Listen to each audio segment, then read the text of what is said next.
পচং। আসসালামু আলাইকুম। আজকে আমি বলতে চলেছি এমন এক গ্রামের কথা যেখানে সব নিয়ম আমাদের জগৎ থেকে আলাদা। আমি তাসনিম। আমিও ভয়ানক স্থান পরিদর্শন করতে পছন্দ করি। তাই 4 বন্ধু মিলে ঠিক করলাম আমরা এরকমই একটা ভয়ানক জায়গা পরিদর্শন করব। আমার 4 বন্ধুর নাম তাকবীর, আব্দুল্লাহ, আরিফা। আমরা একটা আজব গ্রামের দেখা পেলাম।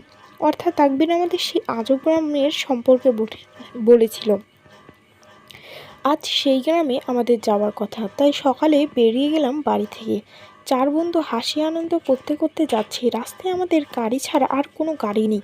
ব্যাপারটা কেমন অদ্ভুত। গ্রামের সামনে এসে গাড়িটি থামলো। গ্রামের শুরুতে দেখতে পেলাম বিশাল এক বট গাছ। গাছটাকে দেখতে কেমন গা হিম হিম করে উঠল।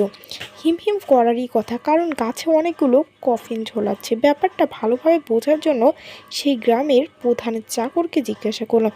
সে বলল এই গ্রামের নাকি এরকমই নিয়ম। আর হ্যাঁ, একটা জরুরি কথা বলতে তো মনে নেই, সেটা হলো এই নিয়মে এদের কাফন দেওয়া হয় বলে এদের পচং বলে। মনে মনে ভাবলাম ইন্টারেস্টিং। গ্রামে প্রবেশ করতে দেখতে পেলাম সবাই অদ্ভুত এক পোশাক পরে আছে। এই গ্রামে নাকি এরকম নিয়ম। আমরা চলে গেলাম গ্রাম প্রধানের বাড়িতে। আজ সেখানেই থাকবো। রাতে সবাই একসাথে খাবার খেতে বসলাম। খাবার খাওয়ার আগে গ্রাম প্রধান তার প্লেট থেকে কিছু খাবার বাড়ির সামনে ছিটিয়ে দিলেন। এরকম করার কারণ তাকে জিজ্ঞাসা করলে তিনি বললেন তারা পছন্দের সম্মান চোখে দেখেন। তারা মনে করেন তাদের যেমন ক্ষুধা পায় ঠিক তেমনিভাবেই পছন্দেরও ক্ষুধা পায়। খাবার শেষে 4 বন্ধু ঘুমাতে গেলাম। আমি আরিফা এক রুমে, আবদুল্লাহ ও তাকবীর আরেক রুমে। আমি ঘুমাতে যাওয়ার সময় আমাদের রুমের জানালা দিয়ে দেখতে পেলাম যে পচং। দেখলাম যে আসসালামু আলাইকুম। আজকে সেখানে আমি বলতে একটা চলেছি গাছের এমন এক দিকে গ্রামের কথা অনেকগুলো যেখানে কফিন সব ঝুলছে এবং নিয়ম সেই আমাদের কফিনগুলো জগৎ থেকে থেকে আলাদা। পচন বেরিয়ে আমি আসছে তাসনিম। আমাদের দিকে। আমিও এদিকে ভয়ানক আমরা স্থান আমার গা পরিদর্শন কাঁপতে করতে লাগলো। আমি পছন্দ করি। আরিফাকে তাই ব্যাপারটা 4 বললাম, সে বন্ধু বললো মিলে এ ঠিক নাকি আমার করলাম মনের আমরা ভুল। আমি তাকে এরকমই জোর একটা করে ভয়ানক জানালার জায়গা কাছে নিয়ে পরিদর্শন আসলাম করব।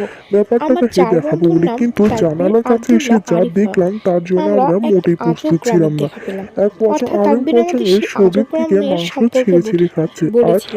অদ্ভুতভাবে চিৎকার আজ করছে। সেই গ্রামে আমাদের যাওয়ার কথা, তাই সকালে তারপর বেরিয়ে আমরা গেলাম বাড়ি এদিকে তো থেকে। অজ্ঞান হয়ে 4 গেলাম বন্ধু হাসি আনন্দ এবং করতে করতে সে যাচ্ছি। পরদিন রাস্তায় আমাদের আমাদের গাড়ি ছাড়া আর জ্ঞান কোনো ফিরলে গাড়ি নেই। আমরা আমাদের পাশে ব্যাপারটা বসে কেমন থাকতে অদ্ভুত। দেখলাম তাকবীর গ্রামের ও সামনে এসে আব্দুল্লাহকে। গাড়িটি তারা থামলো। বলছে তাকবীর গ্রামের ও শুরুতে দেখতে আব্দুল্লাহ পেলাম বলছে কাল বিশাল এক রাতে বট তোরে গাছ। কি হয়েছিল, তোরা গাছটাকে এভাবে দেখতে চিৎকার কেমন গা করছিলি হিম কেন, হিম করে আর উঠল। মাটিতেই বা হিম হিম পড়েছিলি করারই কেন? কথা, কারণ আমরা গাছে অনেকগুলো ভয়ে ভয়ে কফিন বললাম তোর ওই ঝোলাচ্ছে। আওয়াজটা ব্যাপারটা শুনিসনি? ভালোভাবে বোঝার তারা জন্য বললো কোন সেই শব্দ, গ্রামের কোনো প্রধানের আওয়াজ বা চাকরকে শব্দ তো জিজ্ঞাসা আমরা করলাম। পাইনি।